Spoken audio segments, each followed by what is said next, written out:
Saya Sayudi, pendiri Warteg Karisma Bahari.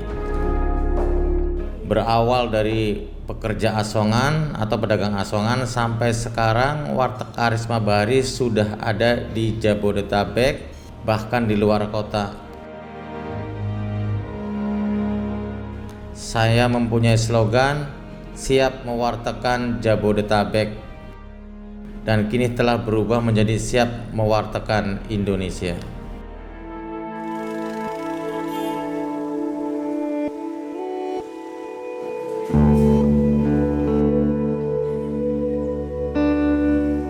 Ya, dulu kan aku dagangnya asongan ya. Pertama kali setelah lulus SD, aku tuh dagang asongan di daerah Pulau Gadung.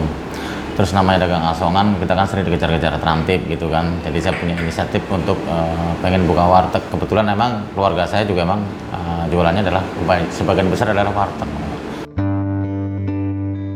Dulu sih aku buka pertama emang aku sama istri dan karyawan. Terus buka kedua itu baru sama keluarga. Yang masak istri saya sendiri. Dari pertama istri saya yang masak. Tahun 95 itu udah warteg. Kalau sebelumnya sih emang saya dagang asongan.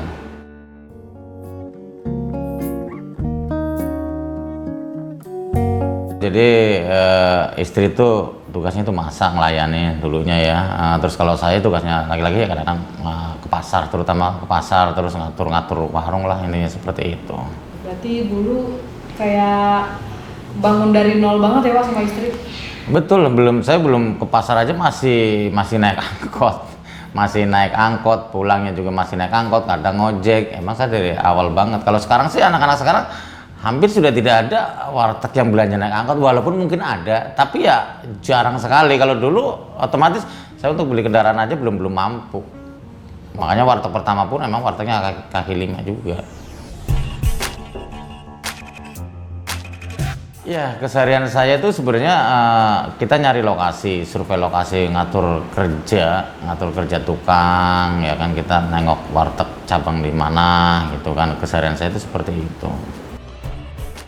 Ya, dulu kan memang saya pedagang asongan ya. Pedagang asongan menurut aku tuh saat itu tuh penghasilannya kurang. Terus sama keluarga aku kan keluarga warteg ya. Dan warteg sendiri adalah warung nasi adalah makanan pokok. Jadi aku pikir dari segala macam cuaca ya, kondisi apapun ya, kayak sekarang pandemi, orang mau kerja mau sekarang dirumahkan tetap makan itu wajib, pasti seperti itu. Paling hanya ngurangin ini aja ya, yang biasa makan 20.000 ya, gimana caranya makan itu di bawah itu. Intinya warteg itu ada makanan pokok. Jadi aku yakin makanan yang emang tidak pernah pasang surut. Tidak pernah pasang surutnya sih ada, tapi dalam arti tidak hilang begitu aja. Kan ada yang usaha musiman, kan ada yang 1 tahunnya tenggelam. Kalau dari dulu kan dari zaman orang tua saya sampai sekarang pun warteg masih ada, karena warteg adalah memang kebutuhan pokok kita. Ya, awalnya sih saya juga pertama buka tuh wartegnya kaki lima juga, masih kaki lima. Terus lagi-lagi ya kita kan pengen lebih nyaman ya, akhirnya aku buka lagi di daerah Antasari, dan ketiganya itu di daerah masih Cilandak juga. Ya pokoknya intinya aku pengen punya cabang lah, ini seperti itu. Cuma setelah aku pikir-pikir buka cabang, ternyata kalau cabang 3 aja kita udah capek, kalau muter-muter kayak gitu kan harus capek juga. Jadi akhirnya aku mempercayakan salah satu warteg aku tuh sama temen, sama saudara, sama tetangga, seperti itu.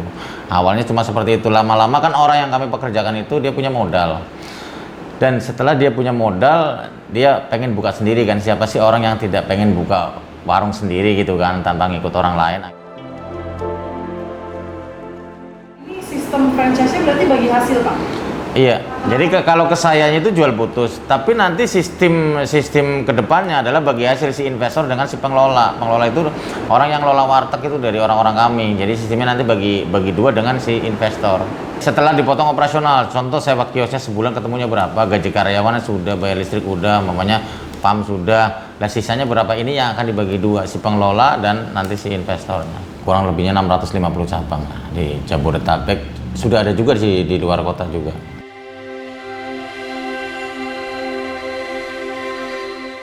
Di sini di tempat saya untuk percontohan adalah dia makan sekenyangnya kan 10.000 di hari Jumat di 3 jam, itu benar-benar sekenyangnya. Jadi Mbak sendiri pengen makan mamanya nasi ayam sama telur, minumnya es teh manis, ada kerupuk, ada apa, tetap aja 10.000. Saya nggak ngitung itu kalau dihitung total ada 30.000, enggak. Paling enggak saya di hari Jumat itu saya berbagi dengan langganan saya sendiri, dengan konsumen saya sendiri. Karena sekarang kan ojol itu banyak banget, ya kan. Paling enggak itu promo saya gitu kan. Paling enggak kan si driver sendiri makan di tempat sana aja yuk, karena ada bonusnya es teh manis mamanya gitu. Jadi dengan adanya itu sendiri hampir ojol itu tahu bahwa di grup WKB itu ada program teh manis, es teh manis gratis bagi mereka gitu kan, yang profesinya sebagai ojol. Paling enggak kan kita dia itu terbantu kan kisaran 3-4 ribu kan, lumayan ya, istilahnya aturan bayar 12.000 jadi 8.000, jadi rata-rata juga ojol itu tahu. Tergantung ini tempat besar kecilnya kan ngaruh. Kalau kecil otomatis kan nggak bisa, harus dibagi paling nggak yang agak lebar, agak manjang kayak gitu. Makanya kita lihat juga nanti yang dikasih ruangan begini, yang ada eksekutifnya lah bahasa seperti ini, daerahnya mana dulu, kita pilih-pilih dulu terus ruangannya gitu kan. Kalau daerah banyak orang kampus, kantor itu ngaruh, seneng banget mereka ada ruangan seperti ini. Oh berarti ibaratnya Bapak survei dulu ya?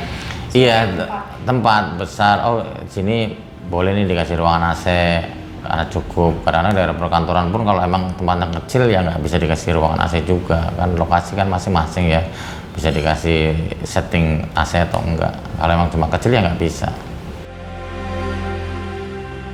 Ya kendalanya sih rata-rata di karyawan sih, nomor satu itu di pembantu ya. Terus kendala saat ini terbesar adalah di musim pandemi seperti ini, itu kendala terbesarnya. Rata-rata tuh omset kan turun.